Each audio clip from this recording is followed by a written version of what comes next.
noite a todos. Sejam todos bem-vindos ao nosso Recanto de Luz. Os que estão presencialmente aqui, os que estão online com a gente. Como é de praxe, alguns recadinhos básicos. Primeiramente, o nosso brechó já voltou a funcionar, tá? Todas as sextas-feiras, das 14h30 às 17h30. E também estamos recebendo doações. Agora o verão está indo embora, está chegando o inverno, a gente sempre faz aquela arrumação no guarda-roupa. Aí aquilo que a gente vê, eu acho que eu não vou usar, isso aqui já está apertadinho, tá assim, a gente pode doar para o nosso recanto. As inscrições para evangelização infanto-juvenil também já estão abertas para crianças a partir de 4 anos e jovens. A gente tem aqui, o papelzinho aqui e ali, com o endereço para fazer a inscrição online ou falar com os nossos recepcionistas, quem tem interesse. O DAPS, também, que é a parte assistencial do nosso recanto, solicita sempre a doação de gêneros alimentícios e de higiene para todas as famílias que são assistidas, e tem aumentado esse número de famílias necessitadas que o recanto ajuda. Então, assim, todos os sábados, às 8 horas, no horário das públicas, podem trazer alguma coisa. Nas quartas-feiras, às 16 horas, que a gente tem as preces e radiações, também podemos receber. E toda primeira sexta de cada mês, às 16 horas, vai ter aqui um grupo para receber também as doações. E a gente também está fazendo uma lista aqui para quem tem interesse de estudo presencial, porque a gente sempre vem fazendo o nosso estudo online, mas agora já estão fazendo reuniões, e a gente está querendo ver a quantidade de pessoas que preferem presencialmente essas reuniões de estudo. Então, quem tem interesse de ser presencial novamente, tem um caderno aqui, aí no final podem passar e colocarem os seus nomes. Então agora vamos nos acalmar, nos harmonizar, para darmos início ao nosso sábado de exposição doutrinária, onde os espíritos da casa estão aqui nos acolhendo, nos acalmando. Uma pequena prece por fé. Mestre amado, não nos deixes vacilar na fé, que as injustiças humanas não nos inspire a descrença, que em tudo vejamos a sábia vontade de Deus e o que louvemos em sua infinita bondade. Que as vozes que se erguem a serviço da incredulidade não nos fragilizem. Infelizmente, a nossa fé sequer ainda possui o tamanho de uma semente de mostarda. Queremos crer, Senhor. Auxilia a nossa incredulidade. Ampara-nos nos momentos de fraqueza e não nos deixes à mercê de nossos titubeios. Sê a nossa estaca de luz. Não consintas que nos desvencilhemos de ti.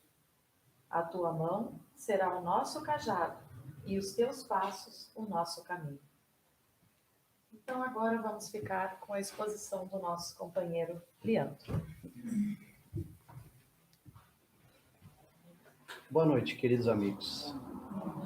Agora que todos nós já estamos envolvidos, após a prece da nossa querida amiga Elisângela, envolvidos nas benfeitorias dos nossos amigos espirituais do Recanto de Luz, vamos a mais uma exposição doutrinária, estudando um pouquinho da doutrina espírita codificada por Kardec.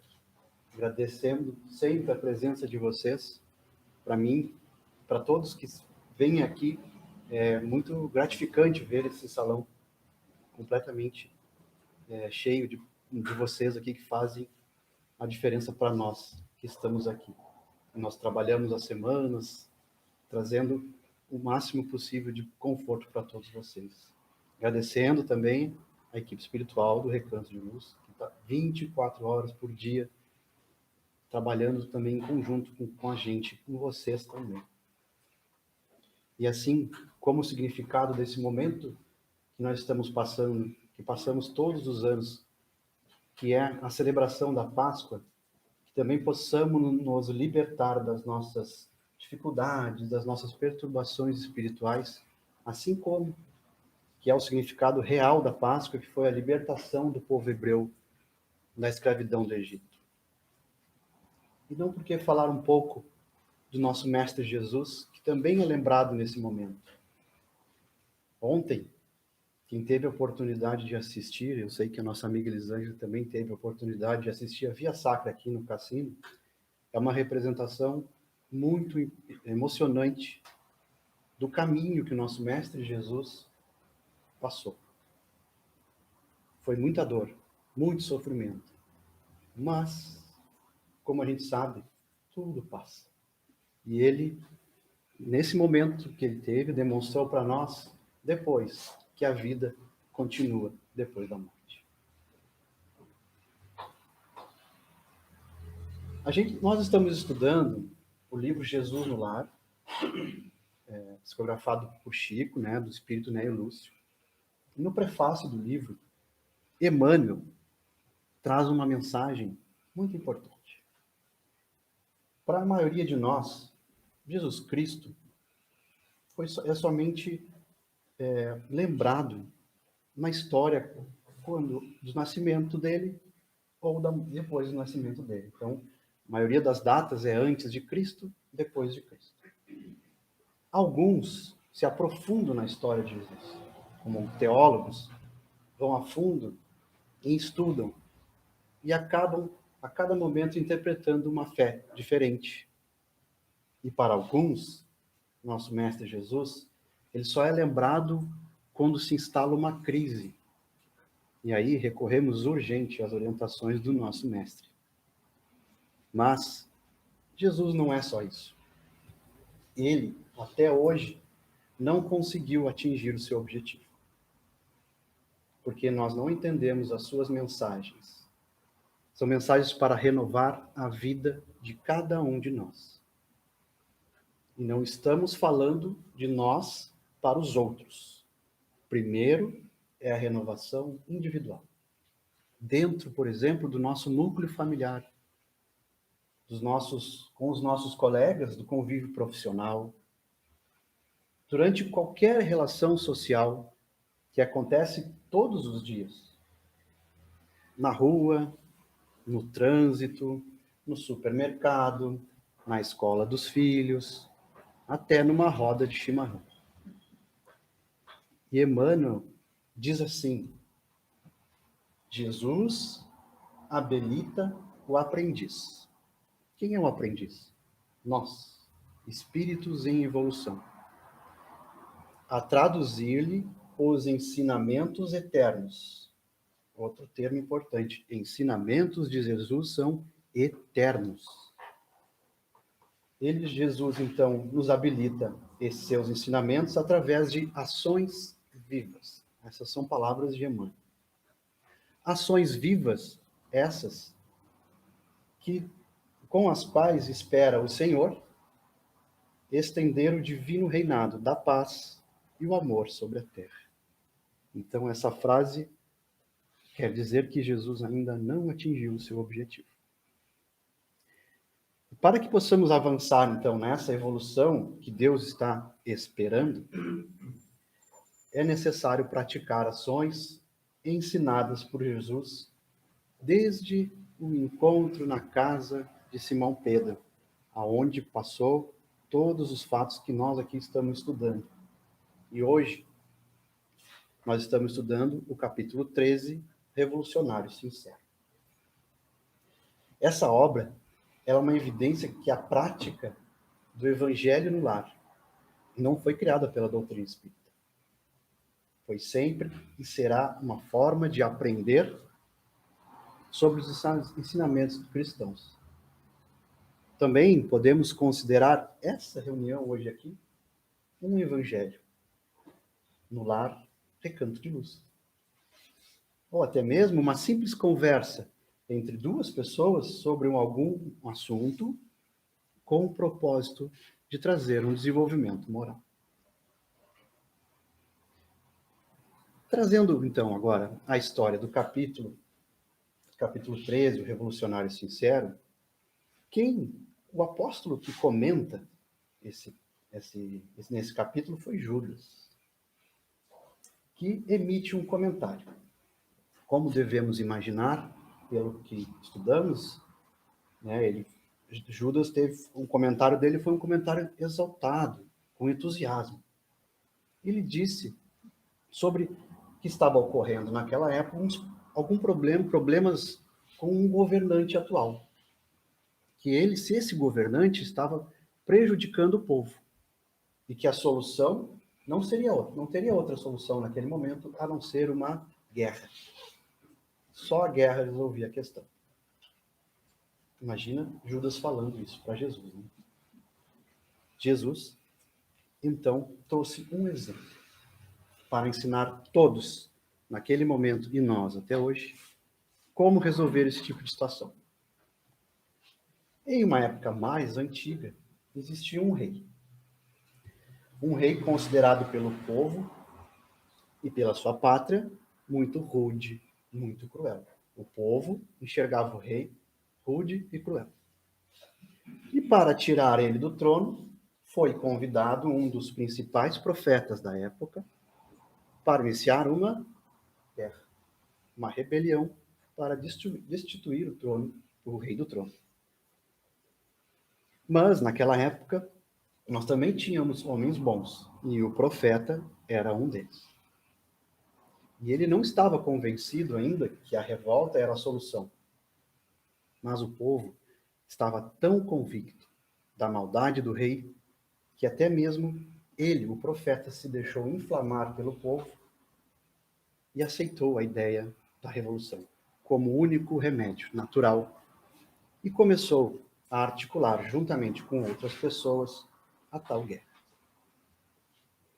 Contudo, esse profeta, ele tinha muita fé, acreditava em Deus. E antes do início da guerra, ele decidiu se isolar. Se isolou e pediu assistência através de uma fé, assistência divina.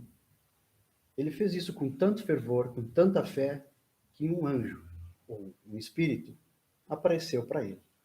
Surgiu em sua frente. E o profeta, então, suplicou uma aprovação do plano espiritual para o início da revolta, com o objetivo de derrubar o rei cruel. Né? O espírito mensageiro, que ali estava, percebeu que o profeta era sincero e o escutou com paciência. E, na sequência, disse que, em nome do Supremo Senhor, o seu projeto será aprovado, mas com uma condição. Antes de tomar a decisão final, terás que conviver com o rei 100 dias consecutivos, dentro do palácio, na posição de seu servo humilde. Depois desse tempo, se a tua consciência ainda preservar o mesmo propósito, então destruirás o trono com o apoio do plano espiritual. O profeta, o revolucionário sincero, retornou, aceitando a proposta, foi até o palácio, onde ele tinha acesso aos trabalhos de limpeza da casa, se infiltrou humildemente como um dos servos do palácio.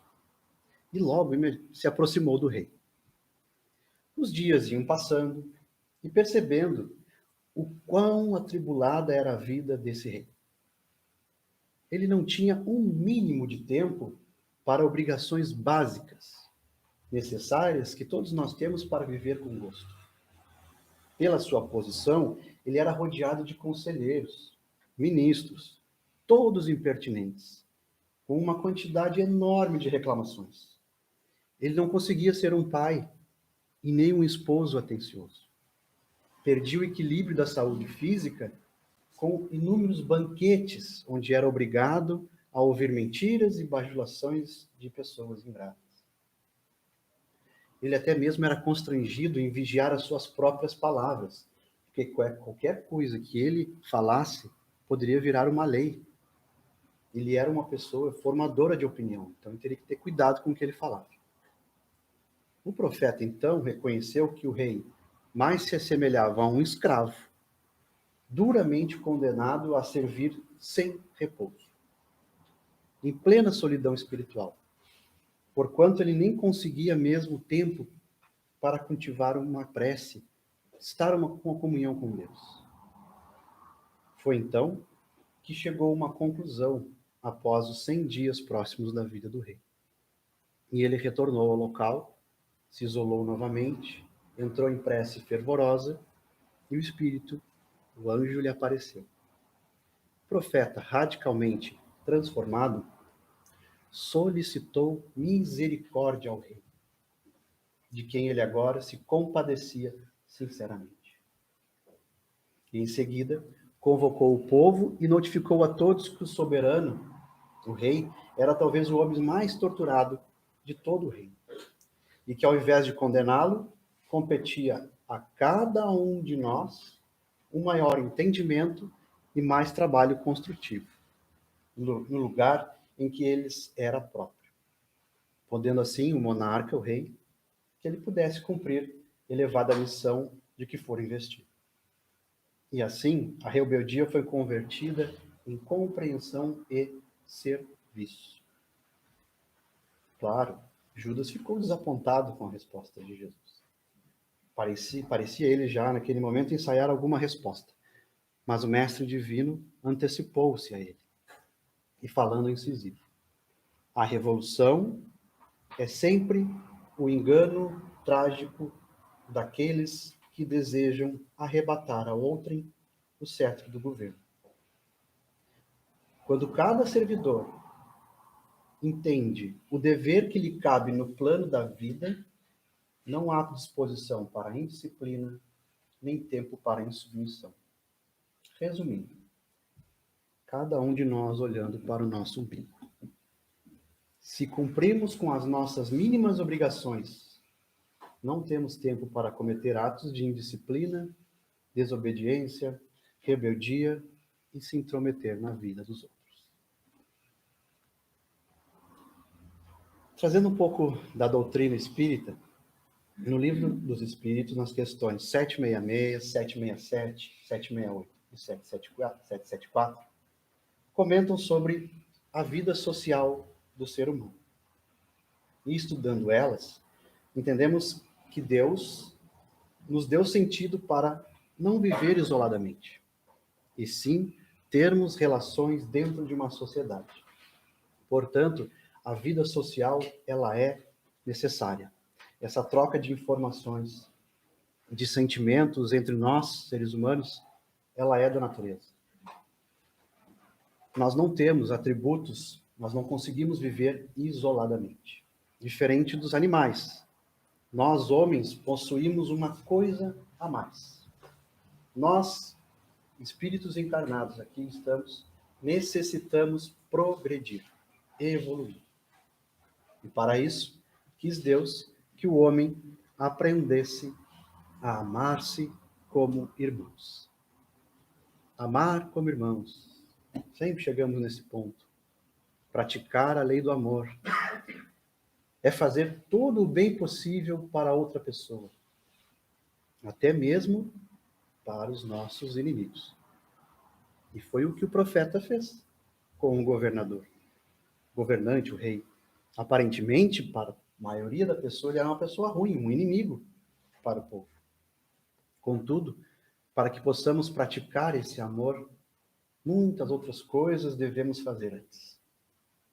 E uma delas, que também já ouvimos bastante, é a palavra empatia. Mas o que é a empatia?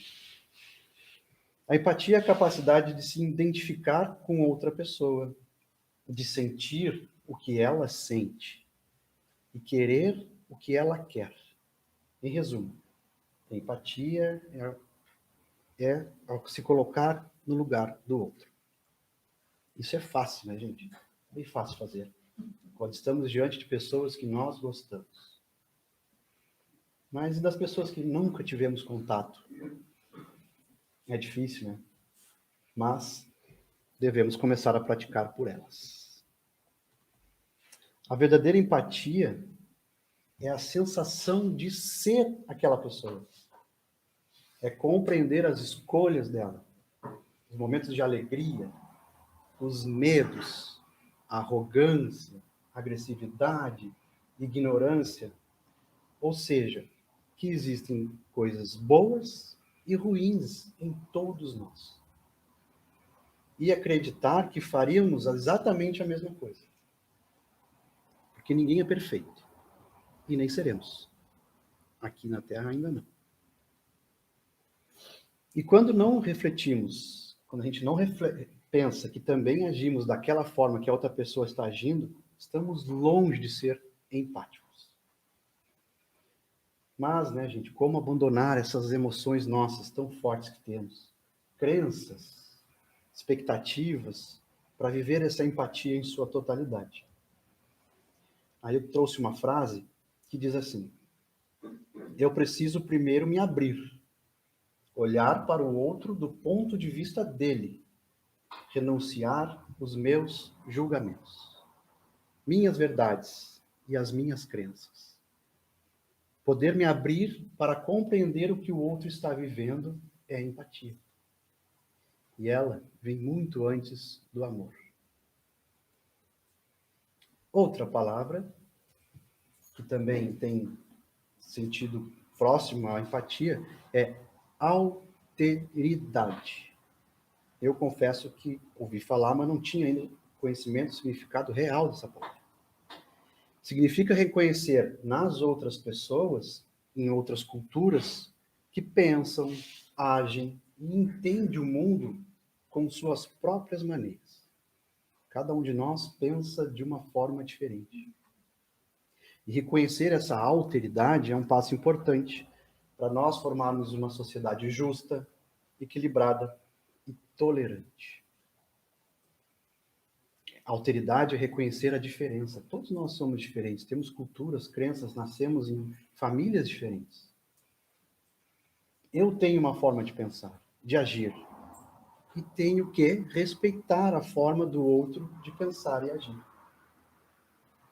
É comum nós confundirmos alteridade e empatia, mas elas são sinônimas, andam juntos, mas são diferentes.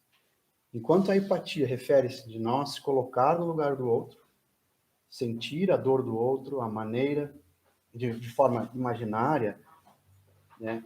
A alteridade é a capacidade de reconhecer que o outro é daquele jeito, porque ele é essencialmente diferente de nós. Além de reconhecer a diferença, a alteridade propõe um respeito ético. É na alteridade que surge algo muito difícil nos dias de hoje, tão necessário, a tolerância. Nós estamos tão reativos nos dias de hoje, a maioria das pessoas estão reativos a tudo, e muito intolerante a qualquer coisa que seja.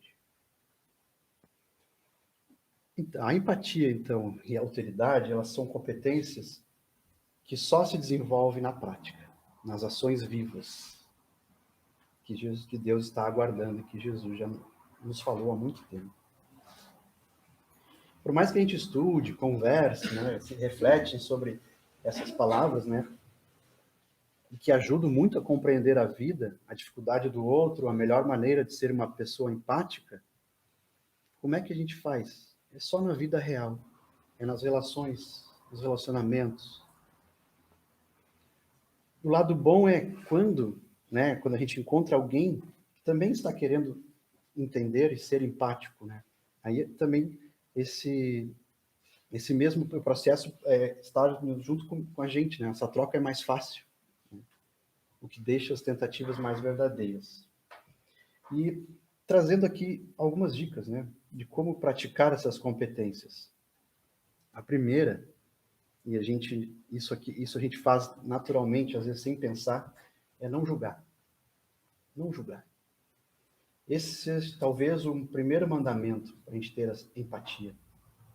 Quando a gente escolhe fazer um julgamento, a gente não é capaz de ouvir, acreditar e se aprofundar sem procurar pelas falhas. Em vez de julgar, indicar caminhos possíveis para uma situação mais agradável para aquela pessoa. Abrir-se para histórias. Prestar atenção nos detalhes quando alguém está conversando contigo. Questionar menos. Superar os nossos próprios preconceitos. Tudo isso envolve compreensão e aceitação. praticar a escuta atenta. Quantos de nós estamos conversando com alguém e já estamos pensando qual a resposta a dar? Estou lá na frente já e a pessoa está ali falando, desabafando comigo, eu já estou pensando. A gente não escuta atentamente quando a gente conversa. Estar disposto. Não é só ouvir. Nós temos que dar disposto quando alguém vem pedir ajuda a realmente auxiliar, a colocar a mão na massa, tratar bem as pessoas, cuidar da nossa postura quando estamos nos relacionando com os outros. Nós também, às vezes, não podemos, às vezes não estamos muito bem, mas não podemos passar essa situação que nós estamos para o outro no momento que aquela pessoa também não está passando por uma situação de boa conduta. Né? Demonstrar confiança. E aqui diz assim, fofocas, críticas, exposição desnecessária, tudo isso está do lado oposto da empatia. Isso afasta as pessoas, provoca ansiedade, insegurança. Por isso, mostrar-se alguém sincero e de confiança torna as relações melhores. O mundo de hoje está cada vez mais fragmentado e dividido. Inúmeros exemplos nós temos no nosso dia a dia. E essa tendência atual é de nós deslocarmos para o individualismo. E estamos completamente contra a natureza, que é ter relações pessoais. Esse estilo de vida leva a uma das chagas nossas, que é o egoísmo. E eu trazendo agora aqui 2 exemplos bem atuais de alteridade, mais de alteridade do que de empatia. Estamos vivendo uma guerra lá na Europa. Quantas pessoas estão saindo do seu país de origem? Refugiados. Passando a habitar, não a nossa cidade ainda aqui, mas acho que temos pessoas aqui em Rio Grande, no Cassino, que são refugiados. Nós temos que ser empáticos com essas pessoas e ter alteridade. Reconhecer que eles vêm de uma cultura diferente e eles estão passando por um problema difícil. Esse é um grande exemplo. Então, Deus está nos dando, Jesus está nos dando exemplos, situações para a gente praticar essas competências. Outro exemplo. Nós estamos aqui estudando doutrina espírita, codificada por Allan Kardec. Mas ali na Avenida Rio Grande temos uma igreja católica, temos fiéis católicos. Como ontem, na Via Sacra apresentada, a maioria das pessoas são católicos. Temos protestantes, temos umbandistas. Também é uma forma de praticarmos a empatia e a alteridade. Todos não são espíritas, todos não são católicos, todos não são umbandistas. Então não podemos pré-julgar a religião de ninguém. Então são 2 exemplos bem atuais para a gente praticar no nosso dia a dia essa empatia. E o mundo de hoje está urgentemente necessitando de pessoas com essas características. Até quando nós vamos praticar esse individualismo, sermos egoístas, julgar cada passo dos outros? Tudo isso somente bloqueia, mantém parada a nossa progressão, a qual Deus espera para que a Terra também dê um passo à evolução. Contudo, ao contrário disso, temos muitas pessoas que possuem caracteres do homem de bem. E como reconhecer o progresso real que elevará o nosso espírito na hierarquia? Estamos falando da questão 918 de O Livro dos Espíritos. A resposta dos Espíritos a Kardec foi o seguinte: o Espírito prova a sua elevação quando todos os atos de sua vida corporal representam a prática da lei de Deus e quando antecipadamente compreende a vida espiritual. E Kardec teceu um comentário nessa questão, que irei pausadamente ler para todos nós, de uma inteligência que a gente não precisa nem modificar, nem interpretar ou trazer com outras palavras. Somente ler e entender. Kardec nos diz: verdadeiramente, homem de bem é o que pratica a lei da justiça, do amor e da caridade, na sua maior pureza. Se interrogar a própria consciência sobre os atos que praticou, perguntará se não transgrediu essa lei.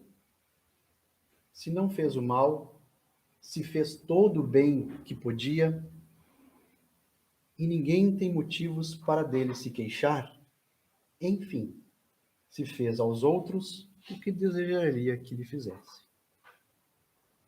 Possuído do sentimento de caridade e de amor ao próximo, faz o bem pelo bem, sem contar qualquer retribuição, e sacrifica seus interesses à justiça. É bondoso, é humanitário e benevolente para com todos, porque vê irmãos em todos os homens, sem distinção de raça, os refugiados, sem distinção nem de crenças, outros irmãos que tenham outra fé. Os dois exemplos de alteridade. Se Deus lhe otorgou o poder e a riqueza, considera essas coisas um depósito, de que lhe cumpre usar sempre para o bem. Delas não se envaidece, por saber que Deus, que las deu, também las pode retirar. Sob sua dependência à ordem social, colocou outros homens. Tratar com bondade e complacência, porque são seus iguais perante Deus. Usa da sua autoridade para lhes levantar a moral, e não para os esmagar com seu orgulho. Esse parágrafo fala das pessoas que têm posições de liderança. É indulgente para com as fraquezas alheias, porque sabe que também precisa da indulgência dos outros e se lembra destas palavras do Cristo: atire a primeira pedra aquele que estiver sem pecado. O homem de bem não é vingativo. A exemplo de Jesus, perdoa todas as ofensas, para só se lembrar dos benefícios, pois não ignora que, como houver perdoado, assim perdoado lhe será. Respeita, enfim, em seus semelhantes todos os direitos que as leis da natureza lhes concedem, como quer que os mesmos direitos lhes sejam respeitados.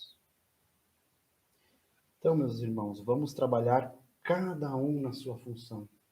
Cada um de nós viemos aqui com um objetivo. Nós trabalhamos na nossa vida, no nosso dia a dia, aquilo que nós planejamos antes de reencarnar. Todos nós paramos antes de nascer no mundo espiritual e fizemos o nosso planejamento. Viver cada dia, cada um de nós fazendo somente o que nos cabe, sempre no caminho do bem, da caridade moral. Não adianta nós estudarmos a doutrina, vir às exposições, assistir às preces, ir à missa, ir ao culto evangélico, tomar um passe no centro de Umbanda. Se quando sairmos pela porta, não termos ações vivas. Realmente praticar todo o ensinamento do Mestre Jesus. Deus está nos esperando.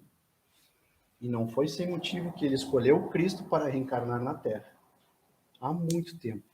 O planejamento da transição planetária já existe para essa nova era que nós estamos aguardando. Jesus já fez sua parte. Agora é a nossa. Muita paz a todos e muito obrigado.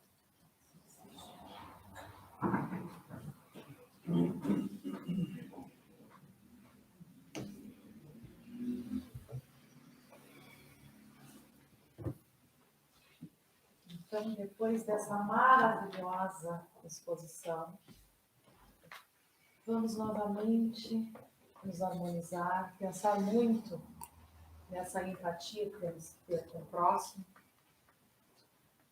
E enquanto a gente faz essas preces, a espiritualidade vai nos aplicando o passe, que ainda não está sendo ali na nossa salinha de passes, mas desde que cada um entra aqui, já está sendo recepcionado pela espiritualidade, já está se curando das suas enfermidades, deixando seus problemas, suas angústias, para sair daqui 100% tranquilos e de bem. Então, vamos fechando os olhos, elevando o nosso pensamento e sentindo as mãos da espiritualidade sobre as nossas cabeças, nos aquecendo o coração. Senhor do Universo, Altíssimo Pai, somos seres em evolução, em crescimento, à procura da perfeição e da felicidade. Só que muitas vezes nos desviamos do caminho e partimos para a agressão. Agredimos a vida, ao próximo e a nós mesmos. E depois nos afundamos num mar de sofrimentos que acabam nos ensinando o caminho do respeito e da responsabilidade.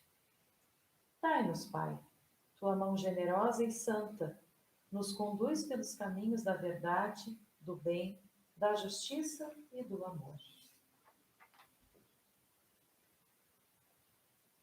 Agradecemos, Senhor, por aqui nos encontrarmos, espíritos em busca da paz, não só da nossa, mas a de todos que, como nós outros, esquecemos um dia, que Tu és verdade, poder e amor.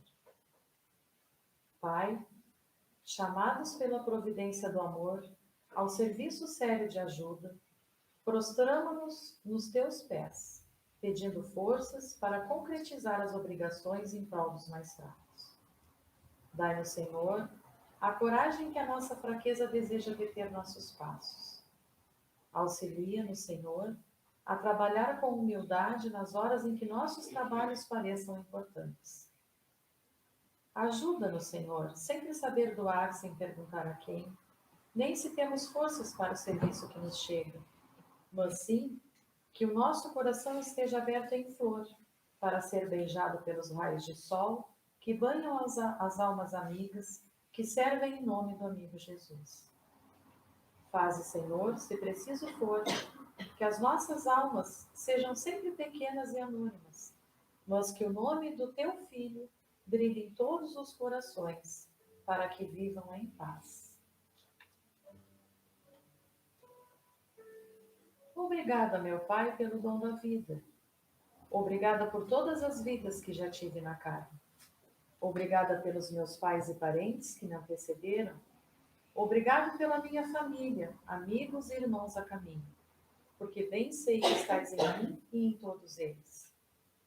Obrigada pelo seu amor infinito, quando me tira do comodismo, trazendo-me dificuldades que, na verdade, são oportunidades para meu crescimento intelectual e moral. Obrigada pelas pessoas difíceis, que me ensinam a ser mais paciente, tolerante, humilde e benevolente. Obrigada pelas pessoas que me amam, tolerando-me, aceitando-me e não me julgando. Obrigada por mais um dia de sol, de chuva, de raios, de ventos, que trazem o equilíbrio da natureza, purificando a atmosfera, queimando os miasmas produzidos pelos homens e por mim mesmo. Jesus, Mestre Maior, obrigado pelo seu Evangelho de luz, que nos tira das trevas da ignorância e nos traz para a luz da felicidade eterna. Bons Espíritos, obrigada pela compreensão, paciência e tolerância, e que eu possa também proceder desta forma com meus irmãos que estão a caminho comigo. Obrigada a todos de que de alguma forma me ajudam a ser cada dia uma pessoa melhor. Amando e perdoando, assistindo e não julgando, porque somos todos filhos de um mesmo Pai, que nos ama igualmente a todos indistintamente. Obrigada, Pai, Senhor da vida. Que assim seja. Então, que possamos voltar para os nossos lares com essa paz e esse amor que Deus nos traz. Fiquem todos em paz e um bom final de semana.